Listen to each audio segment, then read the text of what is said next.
Hello and welcome to my best books of 2023. This is the bit where I gush and gush and gush about the books that I really enjoyed this year. I have read 112 books so far this year. It's only the 19th of December. I've got like 4 more books I want to finish, so hoping to reach 115. We'll see. But out of those books, I rated 31 of them 5 stars, and I've whittled it down to 5 so I can recommend them to you because I think these books need to be read. Some of them are popular already, but you need to read them. If you haven't read them already, you need to read them.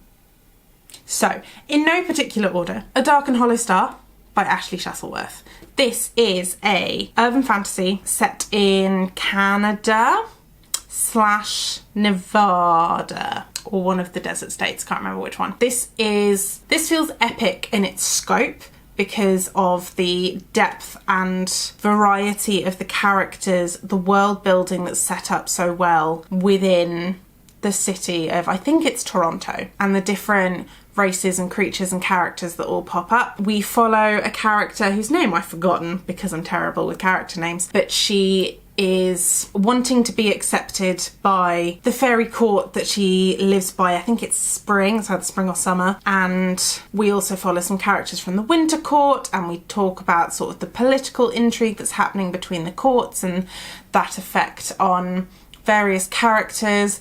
And if you liked the way that the Shadowhunters integrated sort of fairies and werewolves and vampires and all of that into the real world, you will enjoy this book, but this book feels like it's written for adults. New adults, it toes the line, I think, between young adult and new adult, partly because I don't really understand the difference between the two when it comes to marketing these books, but I would class this as a new adult. This is just a really well-told story that is rich in world building. It is rich in characters. There are multiple romance subplots.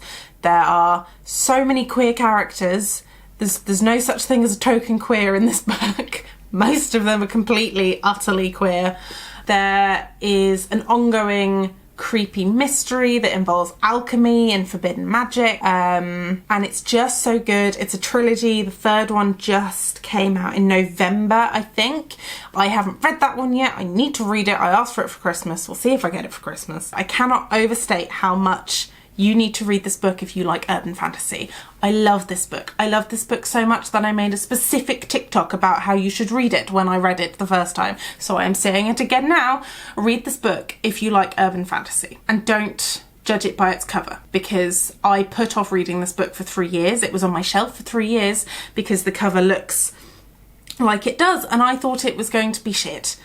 I thought it was going to be one of those like guilty pleasure, smutty, little bit of fantasy romances or something. Nothing like that at all. Just read it. Just because there's a sexy lady with wings on the front doesn't mean it's going to be a bad book. It's going to be quite a good book, in fact. You should read this book. Thank you. Next book, very different vibes. Saint Death's Daughter by C.S.E. Cooney. This feels like the Addams Family meets Brandon Sanderson. Yeah, no, I think that's a good explanation for it. This follows a family of necromancers who have terrible relationships.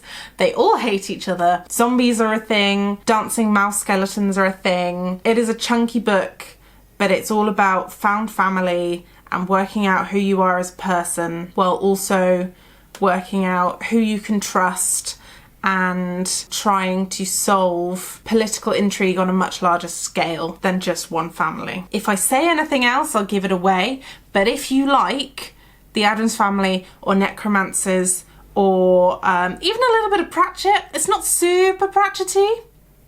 Like, the writing style isn't Pratchett-y, but some of the characters could be plucked straight out of Pratchett, I feel. It is also heart-wrenching. You will probably cry. I think I nearly cried, which is saying something because books don't normally make me cry. But honestly, I think if you like any of those things, you need to read this book, like, as soon as humanly fucking possible. Necromancers. And dancing mice skeletons. And the ghost of a horrible bastard old grandpa locked up in a box, who is the only person that the main character can talk to about her powers. Have I sold you yet? Do I need to keep going? I'm not going to keep going because I'll be here forever, and these are supposed to be short videos. read it. My next book is technically a whole series, but I'm just going to do the first book because this series felt like one book because I just listened to the whole audiobook series in 1 month. This is A Natural History of Dragons by Marie Brennan. The series is The Memoirs of Lady Trent. This is... what era is this? If our world in the Edwardian era existed, but also one of the many animals that populated our planets were dragons. And we follow Lady Trent, who is a dragon naturalist. So she goes out to observe these dragons and write papers on them and treks through various inhospitable places, Indiana Jones style, to find these dragons, to learn about them and to see them, because that's what makes her happy. And she is so autistically coded and I love her. And it's very much covers sort of women in that time period demanding to be taken seriously by her male peers because she does know more than them, as well as the sort of Indiana Jones style, like trekking through jungles and swamps and having to befriend people and fighting off the bad guys who want to steal the dragons, because I won't spoil it. I keep forgetting what spoilers because I read the whole thing in one go. This book is so good. If you like dragons, you need to read this book. This book came out like 10, 15 years ago. Why haven't you read it yet?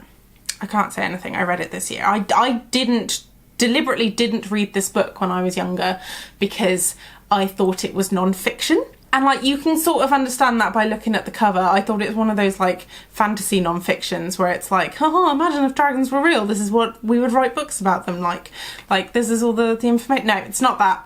It's not that at all. It's a story. It's a very well written story. It's easy to understand. It's written in diary entries. I might be making that up. It's been a minute since I read the book.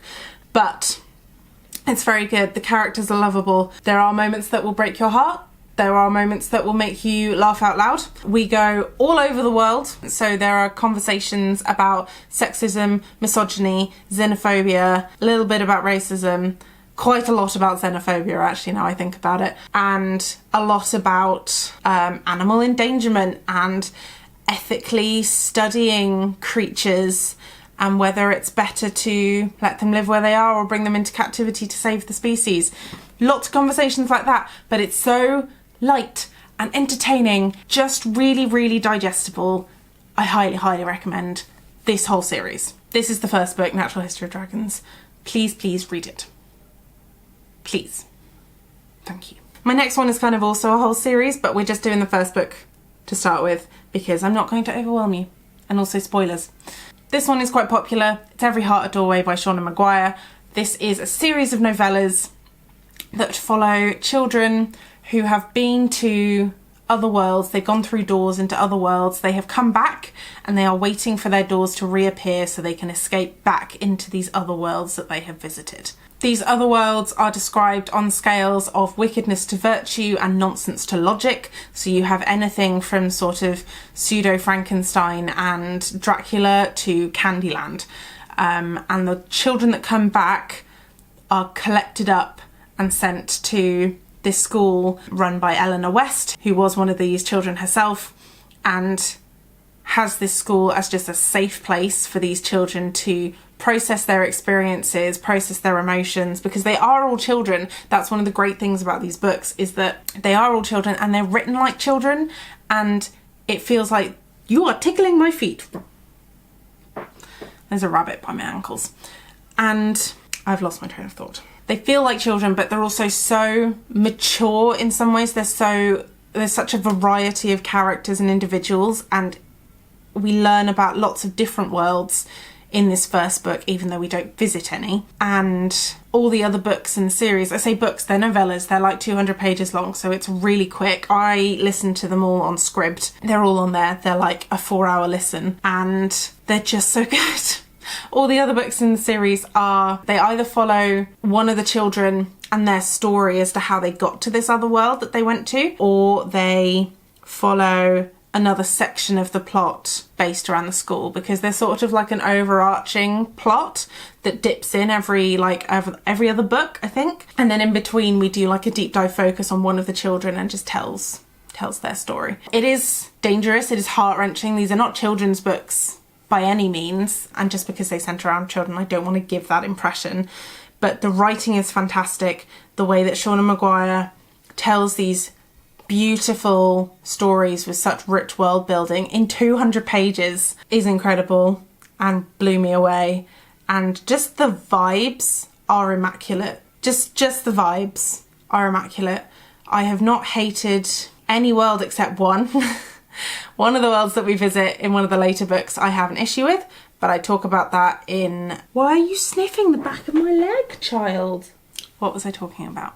Are you quite finished? There was one setting that I didn't like because I didn't think it was done well enough, that it involves goblins. So I've got quite high standards when it comes to goblins. So there we are. Maybe that's a me thing. These books are great. I want to read the whole series. Start with the first one, and if you love the first one, you're going to love the whole series, because I think I haven't rated any of them less than a 3-star, and I think I only rated one of them a 3-star, and that was the Goblin one. And then my last one, this is Howl's Moving Castle if it took place in like a Regency era. This is Half a Soul by Olivia Atwater. This follows our protagonist, who again, name forgotten. What happened when you read 112 books in a year and you don't remember any protagonist names or any character names really, ever. She runs into a fairy when she is relatively young, and the fairy attempts to steal her soul, but is interrupted by her cousin stabbing him in the back with a pair of iron sewing scissors. So he only takes half her soul. So this is about the protagonist living with half a soul. As a result of this, she is not like other people. She's very autistic coded, which is an interesting take. But through and through, this is a romance. She can understand things like empathy and sympathy, but things like social niceties are just lost on her until maybe afterwards when she sees other people's reactions. But she has no shame, she has no embarrassment, which is really interesting to see. And also, just like a breath of fresh air for someone that will die of secondhand embarrassment if given the chance. This is a grumpy dynamic almost, wherein the Howl character is very much a grumpy sorcerer for the realm. And she bumps into him when the family goes off to London to try and marry off the cousin, because obviously the main character is unmarriageable in her current state. And then romance and shenanigans ensue. But what I liked about it was it wasn't just pure romance, because the Howl character and his best friend have are trying to solve this mystery in London as well, which is also really intriguing and sucks you in, and kind of heart-wrenching because it involves kids in the workhouses. But this whole book is written so well. It's quite a short book. It's the first in a series, but the series is called Regency Fairy Tales, so I am under the impression that it's going to be following different characters every time, which I'm fine with because I don't think I want more from this story. I think this book is perfect in its own little bubble. But yes, if you like Howl's Moving Castle, you need to read this book. If you like romance, you need to read this book. If you like anything written in the Regency period, like Bridgerton, anything like that, read this book. It's just so comforting and cozy while also taking you on a bit of a wild goose chase. But it's fun. It's fun. It's like a fun roller coaster to be on. I don't know if I did that justice. It's a really good book. Read the book. You just have to read all the books on this list. 5 books. Even if that's all you read next year, read these 5 books. Thank you. Happy New Year.